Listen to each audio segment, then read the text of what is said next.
हम लोग बधाई दिए थे सम्राट जी को कि नई जिम्मेदारी मिली है और हम लोग सीमांचल के लोगों का अपेक्षा है कि वो कुछ करके दिखाए और विपक्ष के जो मुद्दा है ना दिखाने को वो काम हम करें। ये सच्चाई है कि लोगों को बिल के माध्यम से दिग्भ्रमित करने के काम कर रहे थे। वादा करने दीजिए, जब खुलेगा तब समझ में आएगा। ये बिल पास नहीं हुआ, हम बिहार के लोग और पूरा भारत के लोगों को धन्यवाद देंगे। कर आप देखना शुरू कर दिया लाइव सिटीज में आपके साथ तनवीर। देखिए कल लोकसभा में महिला आरक्षण बिल जो है विपक्ष के द्वारा पास होने नहीं दिया गया और देखिए फारबिसगंज से कांग्रेस के विधायक है मनोज विश्वास, इसी मुद्दे को लेकर हम सीधे बातचीत करेंगे क्योंकि लगातार मोदी जी कह रहे हैं जी कांग्रेस के द्वारा जो है महिला का आरक्षण छीना गया है। इसी मुद्दे को लेकर सीधे बातचीत करेंगे।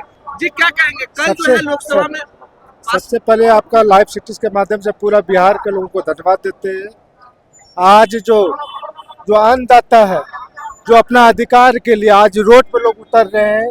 आज 7 दिवसीय कार्यक्रम था गुलाब बाग में, उसी में आए हुए थे तमाम हमारे नेता आए हुए थे यहाँ पे।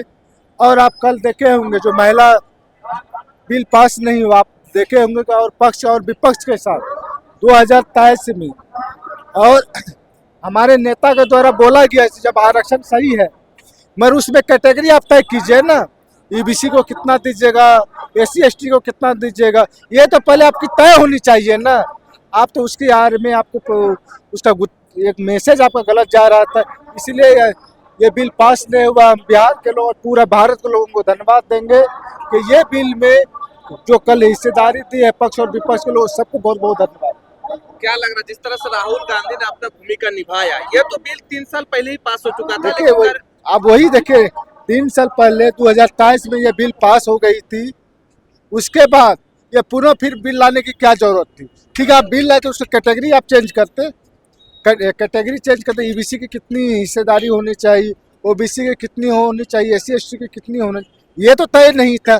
अब लोगों को सिर्फ गुमराह करने की बात हो रही है, यही सच्चाई है। अब बिहार में बीजेपी की सरकार है, सम्राट चौधरी को सीएम बनाया गया। क्या लग रहा है सीएम बीजेपी के होने से सीमांचल जैसे पिछड़ापन इलाका है, इससे कुछ संभव उम्मीद है विकास के लिए? दुर्भाग्य है, पूरा बिहार में अररिया और किशनगंज सबसे पिछड़ा जिला में से आते हैं जी। आज तक सरकार की उस पर नजर नहीं गई है जी। हम लोग बधाई दिए थे सम्राट जी को कि नई जिम्मेदारी मिली है और हम लोग सीमांचल के लोगों का अपेक्षा है कि वो कुछ करके दिखाए। हम लोग विपक्ष में जो जमीनी जो मुद्दा होगा विपक्ष में हम लोग उठाने का काम करेंगे और विपक्ष के जो मुद्दा है ना दिखाने का वो काम हम लोग करेंगे। आपको लग रहा है कि जिस तरह सम्राट चौधरी को बना है तो बिहार का कुछ विकसित होने को उम्मीद है कि इससे और बिहार को नुकसान पहुंचेगा? ये तो अभी नहीं, 1-2 महीने के बाद का उसका क्रियाकलाप सामने आ जाएगा। फारबिसगंज की जनता ने आपको अच्छे मतों से चुनाव जिताया और जो समस्या उनको लगातार जो है सदन में उठाने का काम किया है। अब जिस तरह से महिला आरक्षण बिल को लेकर जिस तरह से विपक्ष ने बिल पास होने नहीं दिया, इससे कितने लोग आप देखिए तो विपक्ष और पक्ष के कई साथी भी उसमें जो सच्चाई है कि लोगों को बिल के माध्यम से दिग्भ्रमित करने के काम कर रहे थे। बात रही हमको जिस विधानसभा से हमें जिम्मेदारी मिली है, आप देखे होंगे कि अभी भी 16-17 घंटा जनता के सेवा में, जनता के हित के बारे में हम लोग सोचते हैं कि उसकी विकास कैसे हो, क्षेत्र की जो समस्या है वो कैसे दूर हो, उस सब पे हम काम करते हैं। बंगाल में 23 तारीख को वोटिंग है, क्या लग रहा है बंगाल में ममता या बीजेपी? ममता भूल बहुमत में सरकार बनाएगी। फुल बहुमत से? फुल बहुमत। भाई बीजेपी तो वादा कर रही है, वादा करने दीजिए, जब खुलेगा तब समझ में आएगा।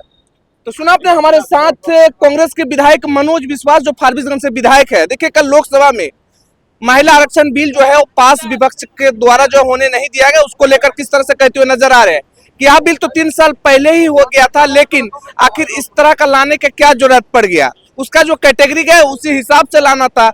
उसके साथ साथ देखिए मनोज विश्वास कहते हुए नजर आ रहे कि बिहार में सम्राट चौधरी को बीजेपी के सीएम बनाया गया, लेकिन हम सभी लोग उम्मीद है, बधाई भी दिया है, लेकिन क्या पिछड़ापन इलाका सीमांचल कोई आज तक विकास के लिए नहीं सोचा, लेकिन सम्राट चौधरी से उम्मीद रखते हैं सीमांचल की विकास रखे। देखिए बंगाल चुनाव को लेकर मनोज विश्वास कह रहे हैं कि वहां पे सिर्फ ममता ही चलेगा, बीजेपी का सुपड़ा साफ होने जा रहा।